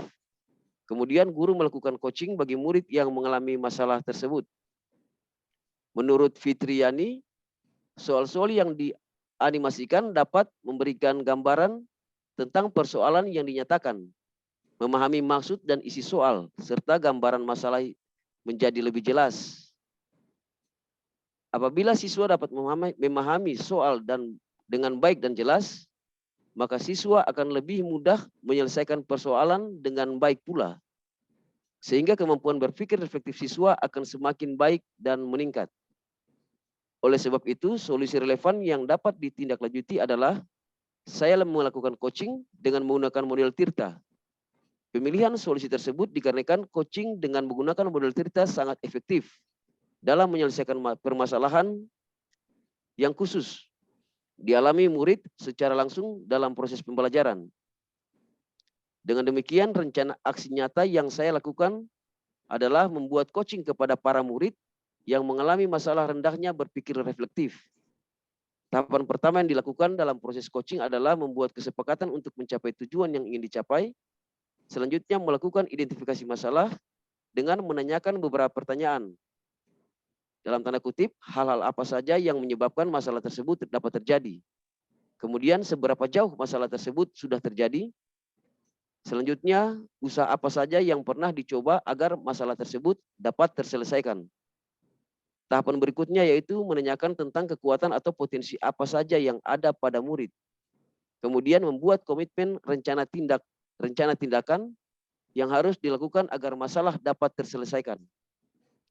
Tahapan terakhir yang dilakukan adalah menanyakan cara untuk mempertahankan komitmen yang dibuat untuk melaksanakan tindakan tersebut dan pihak mana saja yang dapat membantu. Hasil dari coaching tersebut membuat saya harus mengembangkan soal-soal fisika dalam bentuk animasi. Selanjutnya menganalisis hasil belajar dari coach atau murid sebagai bahan pertimbangan untuk melakukan tindak lanjut demi pengembangan sistem pembelajaran yang lebih inovatif. Untuk 2.4, pengambilan keputusan sebagai pemimpin pembelajaran. Dalam proses pembelajaran, terkadang guru dihadapi dengan masalah individu murid yang membuat guru mengalami dilema etika. Permasalahan yang saya hadapi yaitu seorang murid yang sakit sehingga tidak mengikuti pembelajaran pada 2 kompetensi dasar. Ini masalahnya, Bu, dia tidak bisa duduk lama di sekolah. Dia punya gangguan tulang belakang sehingga dia hanya bisa tidur, namun bisa aktivitas. Kalau belajar sih bisa. Alternatif solusi untuk menyelesaikan masalah di atas yaitu peran saya sebagai wali kelas mendatangi guru-guru mata pelajaran untuk meminta pertimbangan nilai. Karena memang kalau 2 kompetensi ini pasti tidak bisa lulus, Bu. Kemudian mendatangi kepala sekolah untuk meminta kebijakan dan solusi atas masalah tersebut. Selanjutnya saya sebagai guru fisika memberikan link YouTube dan website. Karena memang saya punya materi-materi saya kirim ke YouTube untuk anak-anak belajar bisa di rumah. Dan website ini saya gunakan Pet Colorado Edu ini sebagai mereka punya pembelajaran virtual. Bisa juga virtual lab di sini juga, Bu. Agar murid tersebut dapat belajar di rumah dan mengatur waktunya sendiri sesuai kondisi kesehatannya. Di sini menurut Jamil, interaksi antara pembelajaran fisika berbasis website dan self-regulated learning dapat mempengaruhi hasil belajar siswa, di mana siswa yang diberikan perlakuan pembelajaran fisika berbasis website mempunyai hasil belajar lebih tinggi daripada siswa yang diberikan perlakuan pembelajaran fisika berbasis video. Sehingga solusi relevan yang dapat ditindaklanjuti adalah saya mengkombinasikan pembelajaran dengan menggunakan website dan video. Video ini dari link YouTube. Untuk membantu murid yang tidak bisa hadir di sekolah agar dapat belajar mandiri di rumah. Pemilihan solusi tersebut dikarenakan sistem SRL ini berbantuan website dan YouTube dapat memberikan kebebasan waktu belajar. Namun, saya sebagai guru harus menuntun bila mana murid tersebut mengalami kendala dalam memahami materi yang dipelajari. Dengan demikian, rencana aksi nyata yang saya lakukan adalah mengirimkan link YouTube dan website pada konsep gelombang mekanik dan efek Doppler.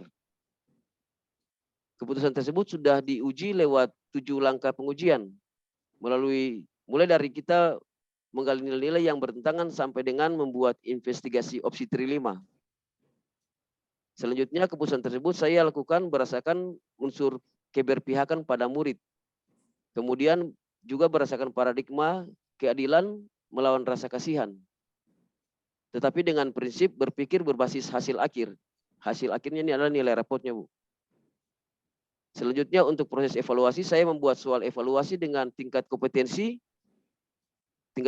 pengetahuan lebih rendah dibandingkan dengan murid yang belajar di sekolah. Mungkin pada kata ini saya minta masukan juga dari Ibu, apakah bisa tidak nih?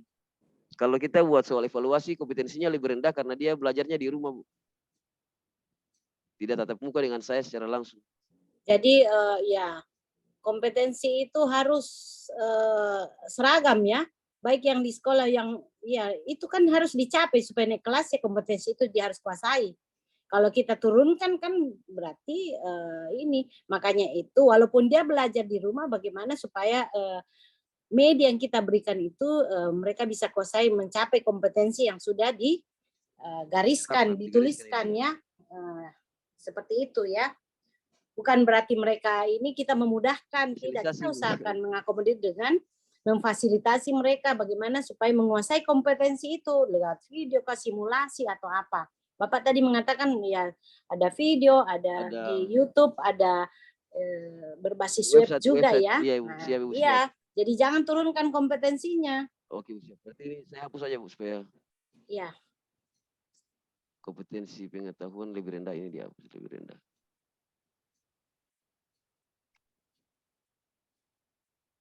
Tingkat kompetensi.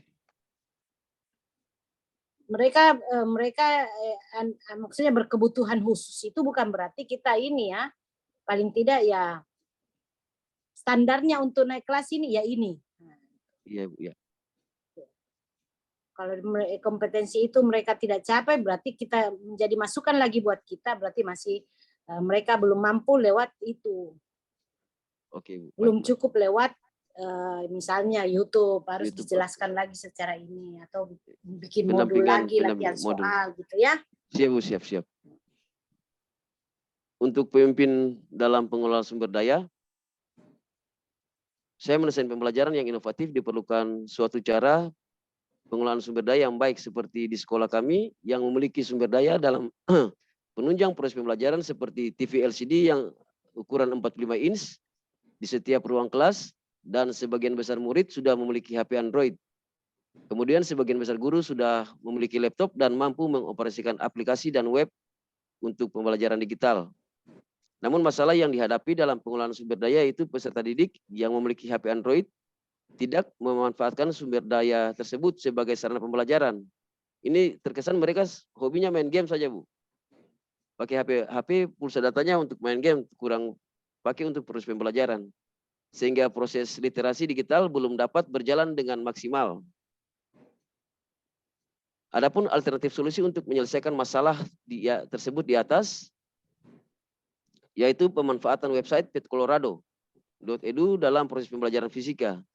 Kemudian pengadaan WiFi di setiap ruang kelas, dan pengadaan alat konektor HP ke TV. Menurut Firdian, media simulasi PET sangat membantu guru dalam menyampaikan berbagai konsep fisika melalui simulasi interaktif. Dengan menampilkan berbagai fenomena yang tidak dapat diamati secara langsung, dapat meningkatkan ketertarikan dan rasa ingin tahu siswa. Oleh sebab itu, solusi yang relevan untuk ditindaklanjuti yaitu saya mendesain pembelajaran yang mengintegrasikan model pembelajaran Discovery Learning berbantuan website Pet Colorado untuk mewujudkan literasi digital sekaligus dapat meningkatkan hasil belajar murid. Pemilihan solusi tersebut dikarenakan pembelajaran yang dilakukan berbasis literasi digital dapat meningkatkan minat dan motivasi belajar murid untuk menemukan makna dari konsep fisika yang dipelajari. Selain itu didukung oleh kemampuan guru dalam mengoperasikan TIK. Dengan demikian, rencana aksi nyata yang saya lakukan adalah saya mendesain model pembelajaran Discovery Learning dengan bantuan PET sebagai sarana pembelajaran dengan tujuan memanfaatkan sumber daya yang dimiliki murid, yaitu HP Android, dan meningkatkan kompetensi guru sebagai pengelola sumber daya di sekolah.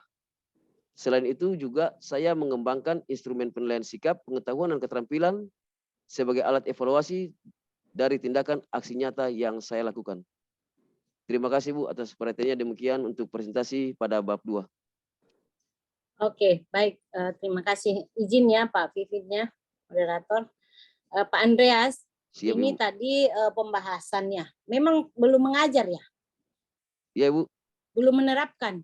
Sudah, Bu. Sudah, Bu. Sudah. Oke, kalau begitu, tadi kan sudah bagus sekali ya, teorinya seperti ini, hasil wawancara pun seperti ini, Iya, Bu. sudah menyusun perangkatnya. Sudah, Pada Bu. saat penerapan dan hasilnya bagaimana? Disinggung lah. Oh, Kan siap. dibahas itu. Jadi hasil yang di pembahasan itu, oke, saya sudah melakukan menerapkan apa yang ditugaskan, misalnya waktu guru penggerak ya. Guru penggerak, iya, Bu. Ya, saya sudah membuat perangkat pembelajarannya, saya sudah menerapkan di kelas, dan hasilnya apa? Hubungkan sama tujuannya tadi itu. Kemudian kita rujuk ya bagaimana hasil yang orang juga dapatkan. Begitu di bagian pembahasan itu dibahas seperti itu. Oke, ini data saya loh. Saya sudah terapkan ini. Ini sesuai tujuannya, ini saya sudah dapat. Ternyata hasil belajar mereka meningkat. Dan motivasi juga mereka meningkat. Nah, saya rujuk pendapatnya yang melakukan penelitian ini. Oh iya, pada saat pembelajaran sejalan dengan penelitian dilakukan oleh si A. Misalnya ternyata penerapan pembelajaran berdiferensiasi mampu meningkatkan hasil belajar dan motivasi. Dan didukung oleh teori belajar ini, gitu. Yang Bapak sudah ungkapkan tadi. Itu ya. Itulah yang dimaksud pembahasan. Tapi dari sini saya bagus ya, sudah ada teorinya, sudah ada rujukannya, tinggal hasilnya dan artikel yang mendukung itu. Iya, Bu. Saya pikir soalnya hasilnya itu nanti direfleksi nanti, Bu. Oh, ada ya? ada refleksi nanti. Mungkin saya pikir hasilnya nanti saya di bab 3 Tidak, nanti. di sini bab harus 3. dibahas ya. Kita harus membahas apa yang kita sudah lakukan kan. Oh iya, Bu. Saya Kalau kira di bab direfleksi 3. itu, oh begitu ya. Jadi bab 3 merefleksi lagi. hasil baru ini ya. Iya, di bab 3 ada refleksinya, Bu. Oh gitu. Kalau oke, boleh jadi khusus untuk teorinya saja ya, dan perangkatnya direfleksi, tapi enggak apa-apa di ini. Oh ya, oke, nanti di hasilnya direfleksi hasilnya, kemudian di bagaimana rencana tindak lanjut ya. Iya, Bu, iya. Iya, oke. Good. Kalau begitu boleh. Tapi kalau saya di tulisan ilmiah kan biasa ini ya. Tapi tidak apa-apa, bagus ya. Iya, Bu, siap Ibu, siap. Tapi tetap diungkapkan hasilnya? Hasilnya ada diungkap nanti di bab 3, Bu, bab 3. Oh, oke. Di bab 3 ada hasilnya, Bu, ya. Oke. Hasil tindakan di bab 2, Ibu. Iya. Coba bisa lihat refleksinya. Sekalian ya Pak Andreas ya. Mohon maaf, masih di otak. Oh, oke. Belum di laptop, masih di otak. Oke, sudah bagus ya maksudnya bahasanya. Iya, Bu, iya. Tapi ya usahakan ya jangan pakai bahasa karena banyak itu yang bahasa-bahasa di apa itu. Ya, ada rujukan lah supaya tidak diplagiat ya. Karena Baik. itu banyak bahasa yang dilakukan oleh PPG Daljab itu. Proses-proses itu di PPG Daljab. Karena kan saya selalu membimbing itu pengembangan perangkat. Kalau di Daljab ya, usahakan jangan persis sama supaya ini ya diperbaiki bahasanya. Dan kita aman kalau ada rujukan. Itu aja saya sampaikan ya. Baik, Bu, ya. Makasih ya, Pak Andreas. Ya, Ibu, makasih. Ya, Ibu. Iya. Oke, Mas Vivin. Baik, terima kasih hasil presentasi dari Bapak Andreas luar biasa. Ini memberikan motivasi kepada teman-temannya untuk menyempurnakan laporannya. Nah, karena batas pelaporan itu hari Sabtu. Oke, baik, untuk teman-teman yang lain mungkin mau bertanya mau memberikan masukan memberikan saran kepada Bapak Andreas terkait dengan pembelajaran diferensiasi dan substansi yang lain. Apa Monggo. itu dipukul-pukul Mas Vivin? Boleh sedikit urun pendapat, Bapak Ya, Vivin. ini Bu Dia. Ayo Bu Dia, monggo. Tadi kan saya sempat mendengar di bab 2 yang sudah dijelaskan sama Bapak Andreas itu ada disebutkan tentang pembelajaran discovery learning. Nah, di situ Bapak angkat sudah komplit gitu. Nah, kenapa enggak di judulnya aja nanti itu kalau boleh jadi kayak serangkaian desain pembelajaran discovery learning gitu, dimunculkan begitu. Karena tadi kayaknya lebih ke sana gitu Bapak menjelaskannya gitu. Cuman balik lagi di discovery learning itu kan ada banyak macamnya tuh Pak. Nah, Bapak mau ambil yang kayak apa gitu, yang seperti apa, apakah lebih fokus ke TIK-nya atau bagaimana? Nah, itu kan mungkin bisa disesuaikan nanti di judulnya begitu. Karena mengingat dari tugas kita kan juga banyak banget tuh, ada coaching, ada keberpihak apa namanya? Kepemimpinan. Nah, itu jadi mungkin bisa ke serangkaian desain pembelajaran discovery learning gitu. Jadi untuk meningkatkan hasil belajar gitu mungkin. Ya, makasih. Oke, Pak Vivin, bisa langsung ditanggapi. Monggo. Bisa langsung ditanggapi, Pak Andreas. Oke, Pak, makasih, Pak. Iya, Bu Dia, di sini kan dalam pembahasannya saya menggunakan ada yang model problem based learning, sedangkan discovery ini khusus karena dia punya permasalahannya berbeda.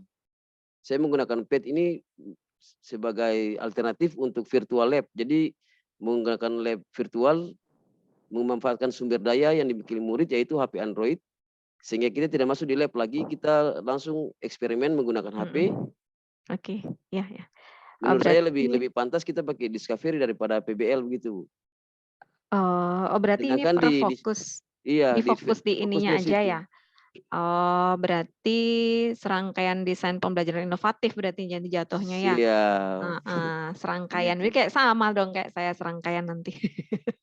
Jadi ada PBL-nya ini kan Oke, untuk ya. diferensiasi dan juga sampai dengan proses apa KSE-nya saya juga Masuk. pakai PBL, iya gitu. Iya. Diferensi Oh, KSE gabung oke. jadi satu RPP gitu. Jadi RPP-nya nih kalau di lampiran RPP saya ada 2, Bu. Satu RPP untuk Pro-Members Learning dan juga RPP yang satu untuk Discovery begitu. Oh iya, Iya. oke. Paham. Terima kasih. Oke Bu Dia, sama-sama. Ya Pak Vivin. Baik, terima kasih Ibu Dia sudah memberikan masukan dan terima kasih tanggapannya dari Bapak Andreas. Mungkin yang lain akan memberikan tanggapan terkait dengan apa ini sudah disampaikan oleh Bapak Andreas.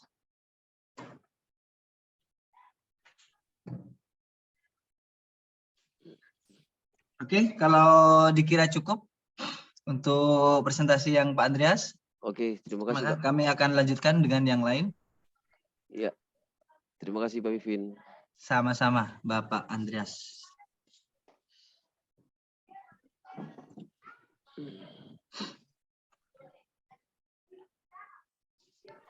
Halo. Baik, untuk presentasi selanjutnya mungkin sekali lagi mohon maaf Ibu Pariyati, saya masih belum selesai sama sekali karena saya baru bisa karena baru sehat. Tapi bahan-bahannya sudah kami persiapkan dari awal. Gitu. Iya Bu, saya baru sembuh. Ini kan sudah jam 3 ya lewat ya. Iya. Gimana kalau satu orang itu khusus di yang refleksinya? Bab 3-nya. Monggo Ibu Dia. Oke, Ibu Dia siap. sudah selesai Bu Pariyati. Oke. Oke, izin share screen Ibu.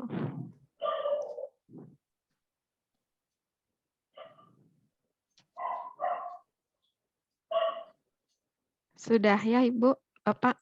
Proses, Ya. masih proses. Oh, lagi proses. Oke, sudah Dari masuk. judul dulu Ibu, judul. Oke, untuk judulnya ini Bu, karena di sini mungkin saya agak berbeda dengan teman-teman. Kalau teman-teman kan membahas ke siswanya ya. Kalau saya lebih ke gurunya Ibu, ke diri sendiri dan juga rekan sejawat Ibu. Jadi di sini saya buat pembiasaan serangkaian proses pembelajaran berpihak pada siswa agar meningkatkan kompetensi dan hasil belajarnya. Nah, kemudian di latar belakangnya. Kita pakai agar itu atau untuk? Agar ya, agar atau untuk ya Bu ya? Untuk ya, ya. Untuk ya nanti saya ganti. Siswa atau Bu. peserta didik ya? Saya pakainya campur-campur Bu ya nanti. Oke, nanti saya, ya. Oke. Jadi untuk langsung tujuan. Oke, tujuannya ini Bu. Jadi karena judulnya adalah pembiasaan, jadi untuk diri sendiri, jadi di sini mengaplikasikan pembelajaran yang menggabungkan konsep diferensiasi dengan PSE berdasarkan hasil pemetaan karakteristik siswa. Kemudian yang kedua, mengaplikasikan coaching terhadap teknik Tirta pada rekan sejawat dan siswa untuk meningkatkan kompetensi dalam pengelolaan diri dan dalam menyelesaikan masalah. Kemudian yang ketiga, melakukan pemetaan sumber daya, sebentar saya besarkan. Sumber daya yang berpihak pada siswa sehingga meningkatkan kualitas pembelajaran. Di sini saya lebih fokus ke gurunya, Ibu, karena saya masih melihat, termasuk saya sendiri mungkin tidak akan selalu bisa on gitu ya, sesuai dengan karakteristik siswa, tapi ya berusaha lah Bu, mumpung masih ingat gitu Bu. Kalau nggak ingat mungkin lain lagi nanti ceritanya. Jadi di sini konsep pembelajaran diferensiasinya seperti ini, kemudian aksi nyatanya saya juga sudah laporkan di sini. Di sini ada bentuk linknya untuk YouTube, untuk video, dan juga RPP-nya sudah saya cantumkan. Jadi di sini saya lebih pada ke pengimbasan Ibu, pengimbasan kepada rekan sejawat. Jadi saya dulu yang melaksanakan pembelajaran diferensiasi dengan digabungkan dengan konsep PSE, kemudian hasil itu saya share ke teman-teman. Nah, dari situlah nanti muncul yang namanya pembiasaan atau ke budaya positif, Ibu. Nah, di sini ada konsep PSE-nya, kemudian sumbernya juga sudah. Mohon maaf ini, oke. Ya, ini kemudian di sini coaching, ada teori coachingnya. Kemudian sebentar, ini juga sudah ada sumbernya. Nah, di sini aksi nyata dari coaching itu adalah saya melatih teman bersama-sama teman untuk bisa berlatih bagaimana coaching itu gitu. Apa yang membedakan coaching dengan konseling seperti itu.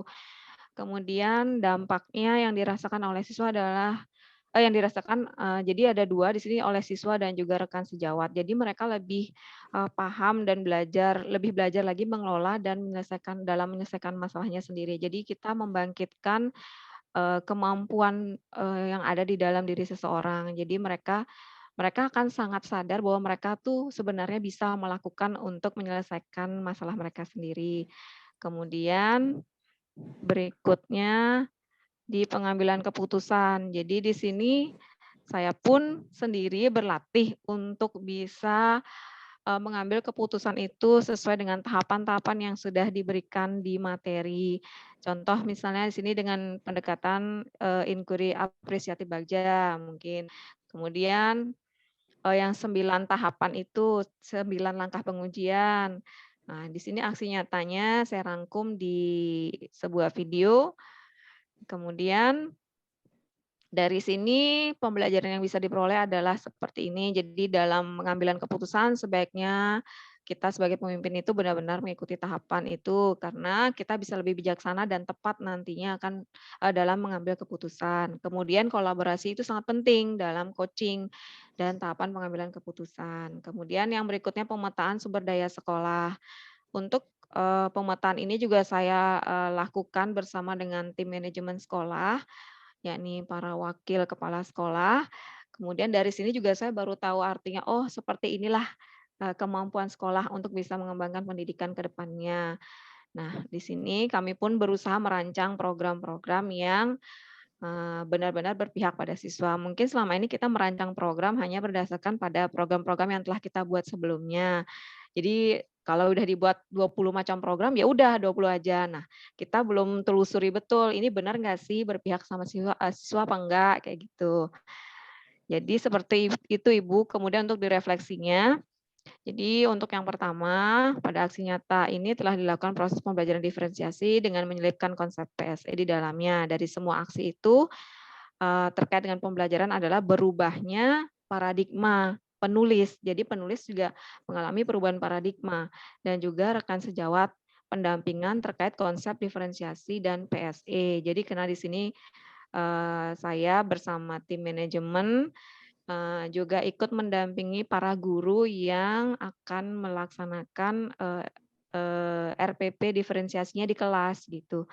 Nah, disinilah kami mendapat testimoni bahwa oh ternyata tidak sulit kok melaksanakan diferensiasi itu seperti itu. Dan ujung-ujungnya adalah di sini siswa merasakan yang utama adalah siswa merasakan nyaman dan tenang saat senang dan saat belajar di kelas. Jadi mereka tidak tertekan dengan banyaknya materi yang dituntut dalam pembelajaran. Kemudian yang kedua, dalam pengaplikasian konsep coaching pada rekan sejawat dan siswa, dampak yang dirasakan yaitu mereka lebih paham dan belajar mengelola dan menyelesaikan masalahnya sendiri karena telah mengetahui potensinya. Dan mereka lebih memahami potensi diri masing-masing dalam menyelesaikan masalah dan lebih percaya diri mampu menyelesaikan masalahnya sendiri. Kemudian yang ketiga, dalam melakukan pemetaan ini, penulis mampu merancang pemanfaatan sumber daya yang berpihak pada siswa sehingga meningkatkan kualitas pendidikan. Dengan mengetahui kemampuan sumber daya yang dimiliki, diharapkan bisa lebih maksimal pemanfaatannya untuk meningkatkan kualitas pembelajaran. Untuk tindak lanjutnya, Ibu, di sini kami masih mengalami kendala karena yang pada saat proses tersebut kami hanya terbatas dengan 20 orang guru saja. Nanti lain kali akan kami kembangkan lagi.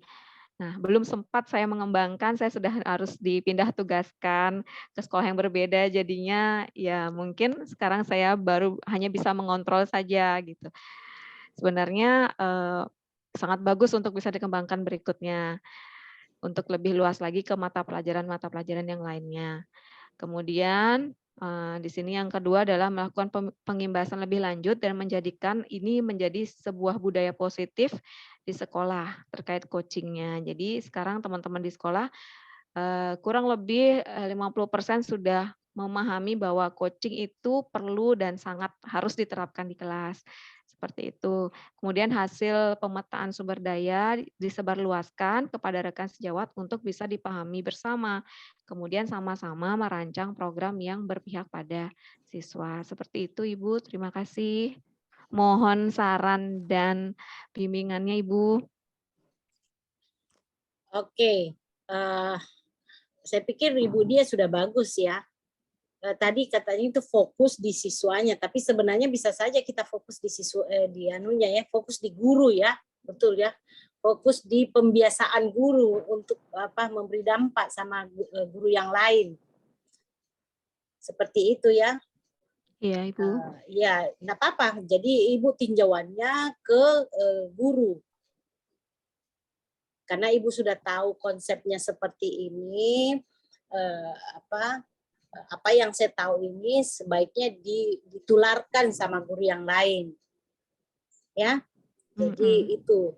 Kemudian tapi harus kuat bahwa coaching ini mampu ini, maksudnya strategi yang Ibu pilih itu harus ada penguatan orang yang pernah lakukan seperti itu dan hasilnya juga bagus.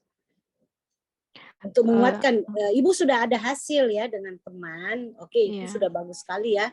Bagaimana pendapat mereka?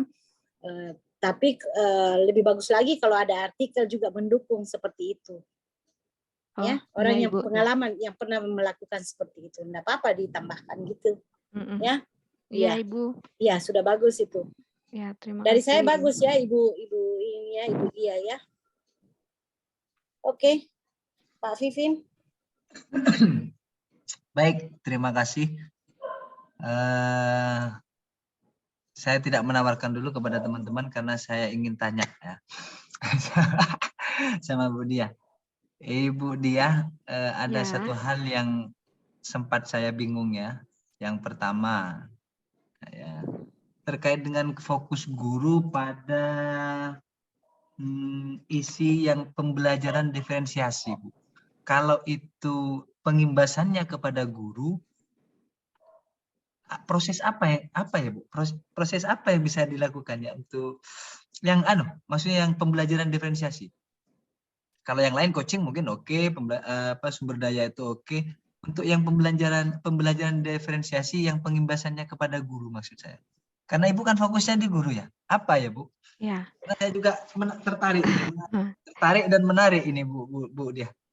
Iya, makasih Pak Vivin. Jadi awalnya memang saya dulu harus melakukan ini kan.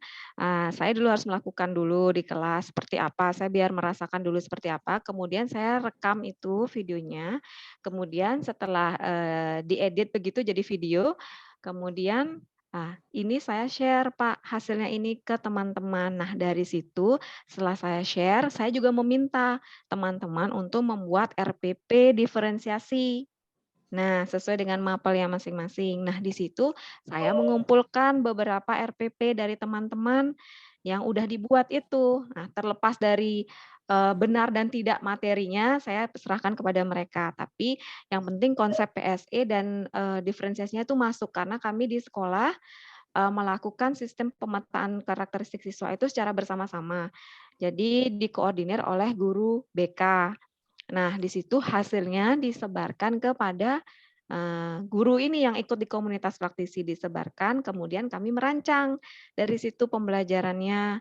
Nah, setelah dirancang, kan kita perlu action nih di kelas. Nah, itu kita dampingi. Jadi saya mendampingi teman guru saat melakukan pembelajaran diferensiasi itu. Begitu, Bapak. Nah, dari sana kita bisa tahu, oh ini loh salahnya di sini. Bukan salah sih, mungkin kurang tepat gitu. Oh harus dibeginikan gitu, Bapak. Jadi di sini sebenarnya tujuannya bukan membandingkan antara yang sudah bisa dengan yang tidak gurunya, tetapi kita ingin sama-sama belajar. Mungkin ada yang harus di ini, mungkin harus ada. Nah, jadi begitu Bapak. Nah, lebih ke pengimbasan. Terima kasih. Oke. Siap. Oke. Terima kasih Bu Dia. Terima kasih. Baik, sama-sama. Mungkin ada yang lain?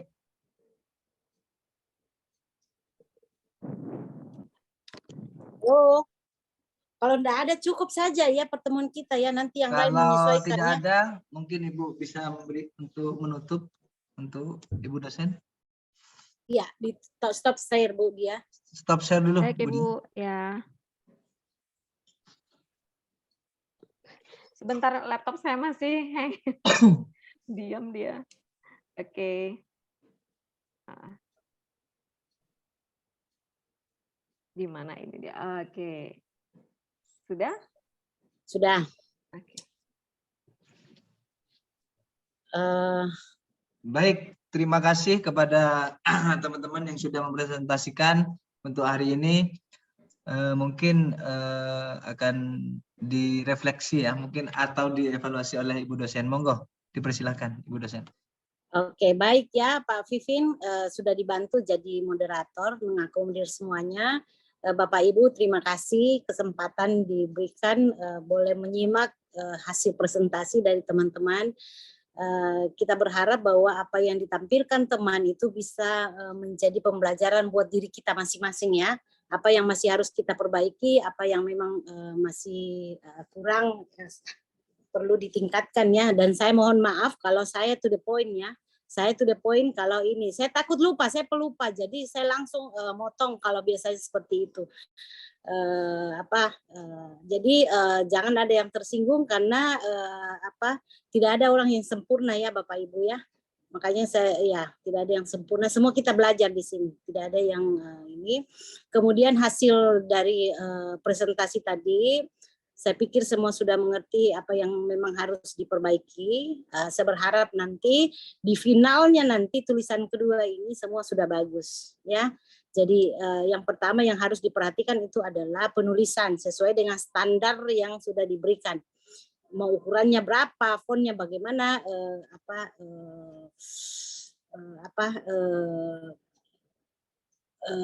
apa sih? Pokoknya jenis tulisannya ya harus ya.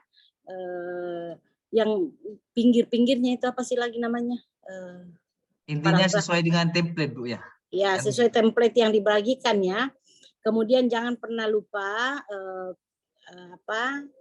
referensinya dari mana, karena itu yang wajib ya, wajib supaya malah kalau ada setiap tulisan itu diperiksa berapa persen plagiasinya. Nah, kita belajar untuk menghargai orang yang menemukan itu dan yang sudah mencobakan. Ya, misalnya tadi itu misalnya contohnya penerapan model PBL itu dapat meningkatkan motivasi ya. Mereka sudah siapa yang temukan pertama itu mereka sudah sampai keluar pernyataan itu. Mereka pasti sudah menerapkannya. Jadi kita harus menghargai hasil karya orang. Begitupun gambar ya, gambar-gambar yang kita kirim itu harus ada sumbernya dari mana gambar itu kita ambil. Intinya Bapak Ibu sudah bekerja maksimal, sudah bagus, kemudian tolong disempurnakan, jangan mengupload di jam-jam terakhir ya, takutnya ada masalah jaringan tidak terkirim karena ada penilaian yang mengirim tepat waktu ya. Usahakan sebelum waktunya ya, beberapa jam lah sebelumnya, jangan di detik-detik terakhir, takutnya ada kendala jaringan. Bapak Ibu mengirim tidak tepat waktu karena itu kalau sistem kan dia hitung waktu gitu ya. Oke, mungkin itu saja Bapak Ibu, selamat berkarya, selamat menunaikan tugas, jadi masih tetap aktif mengajar ya, walaupun PPG Bapak Ibu, tetap semangat jadi guru yang hebat ya. Oke, dengan demikiannya saya tutup pertemuan kita sore hari ini. Terima kasih banyak dan salam sehat buat semua.